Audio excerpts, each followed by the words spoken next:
right, good evening. So to just summarize what I told the players in the locker room, of course, there's two sides of this. There's obviously the disappointment and the loss that we just had. And, of course, that's disappointing, and we should have done some things at the end to be able to have a chance to win that when we were down by 8. And, it was, fourth down. We get the jump off sides at that particular moment, and then we get the holding penalty, which put us behind the sticks, and then we end up getting the sack. And then we punt and pinned there, which Gil did a really nice job with that a couple of times today. And then the defense got them a couple of third downs where we needed those stops. And that's where you got to win the game in the fourth quarter, or at least get a chance to tie it there up at that moment. But then the other side of it is, it's the end of our season. So it's the end of our season, and I credited the players for the development they had, of this football team, and not only that, but of themselves. And I really credit those guys of hanging in there after the 0-4 start, and the leadership that those guys had to be able to do that, to finish the season off 5-3.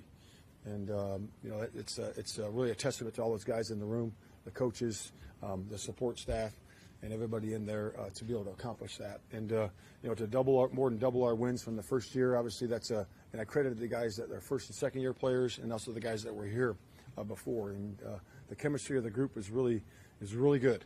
And that's what it's about. And that's going to carry us on to the future, and that's a heck of a foundation for us to go into the future. And we're certainly excited about that. But again, there's two sides of the coin. Obviously, the disappointment for this, but also the appreciation for the brotherhood that we formed in that locker room this year. So with that, I'll open up questions. It's okay. Yeah, so like I said before, we haven't had those meetings yet. And again, I welcome those meetings. We're going to have those here. What we're doing tomorrow, and tomorrow is strictly just, and that's what I really know right now, is tomorrow we're going to do the exit interviews with the players. And we did it last year. And Ryan and I sit in my office, and it's 10 minutes apiece. And we go from 7 in the morning till 4 in the afternoon. And, we get feedback on every aspect of the program, all the systems that we have in place relative to the performance staff, to the weight staff, to the trainers, to the cafeteria, the food, the schedule. And that's been invaluable to us. The travel, how we travel on the road, and everything there. So that is pretty exhaustive, but we get great feedback from the players, and that's how we're going to improve the Chicago Bears as we go forward, by getting the feedback from the players, because those are the ones that matter. The players are our product, and we got to do a great job of doing everything we can to help them perform their very best. Now, when you were talking about the future, it's not actually us. Is it your expectation that you will be part of that? Yeah, that word, right? Expectation is a future word, right? So to me, I got to be right here, right now. Like I said, I have those meetings tomorrow, right? And then I'll have meetings after that later in the week. I don't know exactly when that is yet, with ownership, and everybody else, and we'll figure it out from there. Do you feel good about those meetings? Do you feel confident? Well, I do know this, Jason, that the foundation has been set. The standards are set, how we operate. I do know that, and I do know the locker room. I do know that for sure.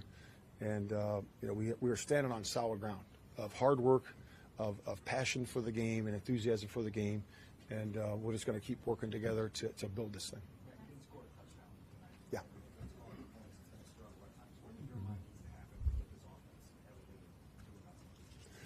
Yeah, it's really about converting on those critical downs.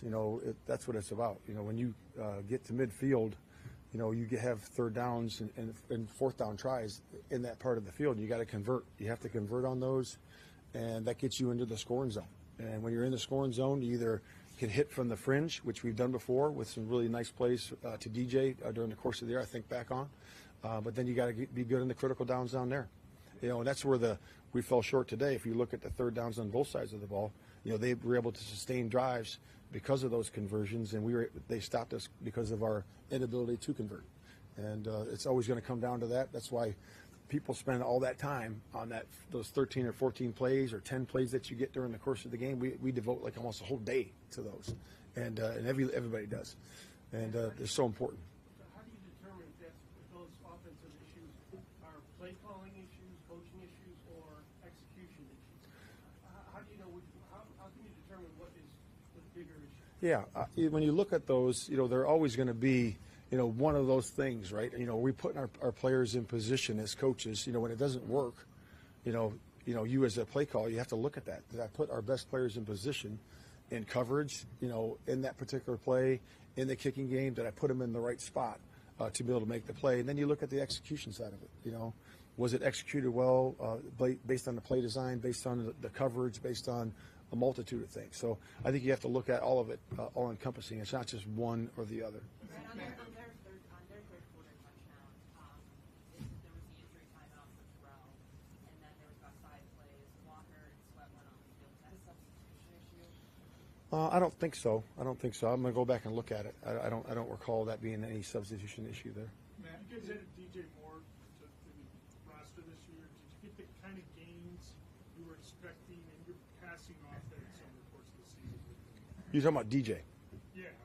Yeah, absolutely. DJ had an outstanding year, and he's just We all know that, but did the passing offense make the gains you would expect getting big time? Yeah. Obviously, when you look at the numbers, I would say that it didn't, because we're at the bottom 10th of the league or bottom third of that league. I think 27, I think it was last time. But so obviously that needs to improve. And the passing offense, runs through our skilled players, right? Which is Cole. Cole had a lot, really good season, and so did DJ. So we're certainly excited about that. And we got some good shots down the field from Justin. He made some good connections with DJ and Cole this year, and again, we just got to continue to improve that. Justin's head bounced off the turf, and then he went to 3 plays left, and Yeah. then in the injury tent, returned Yes, sir. after one play. Did you fear concussion because you put in the process? Yeah, it was way across the field, so I couldn't see if it was a hit, to the head or not, and I think the replay showed it wasn't. But again, that's the process that the NFL has, for that. And it's a good process because you want to get guys that are injured, that are wobbly or whatever, off the field to get them checked, and that's what they did. And they took them to the tent, and in the tent is an independent doctor, which is everybody has that. And then there's our trainer and our doctor, and the independent doctor clears them, and he cleared them pretty quick. It was like one play, and he sent them back in. But the process is there, for that reason. Matt, it looked like you had a pretty strong reaction to it, at least on the broadcast. Maybe you were reacting to something else. What did you think of it? No, I reacted to it. Yeah, I reacted to it for sure because our guys taking some hits during the course of the year, and I want to make sure that we're protecting our quarterback.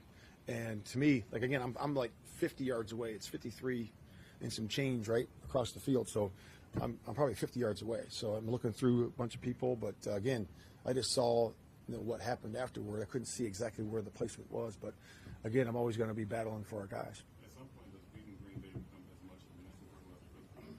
Yeah, beating our division is always important. We had a couple of good quality wins this year in the division, and that's always going to be the number one goal. And again, it's always one game at a time, one process, one group versus another group, and you got to keep it that way. But again, we know how important this game is against Green Bay, and again, we got to put our best foot forward going forward. What do you concern with the schedule coming up? Yeah. Do you envision a scenario where you don't have clarity on your job security to go middle or later? Yeah, I mean, like I said, I'll have those conversations with ownership, here coming forward, so it'll be midweek in there somewhere, I'm sure, when we set the schedule. And but again, our focus is tomorrow, is for the exit meetings for the players. Matt, whether it's Justin coming back or a new quarterback coming in as a rookie, do you guys need more production from quarterback position? Yeah, it's again, we're looking at all those evaluations, as we go forward. And it's not just Justin, it's not just the quarterback position. We're looking at production from everything. How can we improve the Chicago Bears, going into 2024, into that season, with the acquisitions that we get? And that's through free agency. We still have good space there, and also through the draft, and that's going to be important. And again, we're not there yet. We're not at that process. We're just going to evaluate this group. We're going to get great feedback from that group, and we're going to implement those changes for the group that comes in next year, and that's what we're going to do. What was Jalen's absence most notable today? Yeah, Jalen's just a good player. I mean, he can cover guys, and it's certainly. We had an injury also to the Smitty. That certainly hurt. So you're dealing with a couple things there in terms of that. But Jalen's had a heck of a year. He can really cover, and he's bought into our style too in terms of taking the ball away, tackling, and we really like where he is. The pass rush improved so much. The pass rush improved so much last couple of weeks. What do you attribute to the lack of it today? Yeah, I'm going to go back and look at it, but yeah, you're exactly right. You know, I felt their pass rush, but I didn't feel ours. You know, we just got to do a good job of seeing what that is. You know, and again, we did some pressure, we did some of those things, but again, I'll go back and look at it. But you know, my hats off to the defensive guys. They've done a really good job of coming together. Played some really good, solid football during the course of this last 8 weeks, and we didn't play our best today. Talk about how you play with 2 more. I'll get Yeah, I would just say that you know, he had good rhythm, good timing. I thought they caught some contested catches, you know, that we usually break up. You know, we got to do a good job of busting the triangle and finishing plays there. We did bust up a couple of them, you know, the touchdown to catch and the one in the back, and but yeah, we just got to continue to compete there. Talk about how your players developed from the beginning of the season to now. Mm-hmm. How would you evaluate your own development as a head coach in your 2nd season? Yeah, you know, this 2nd season was different, right?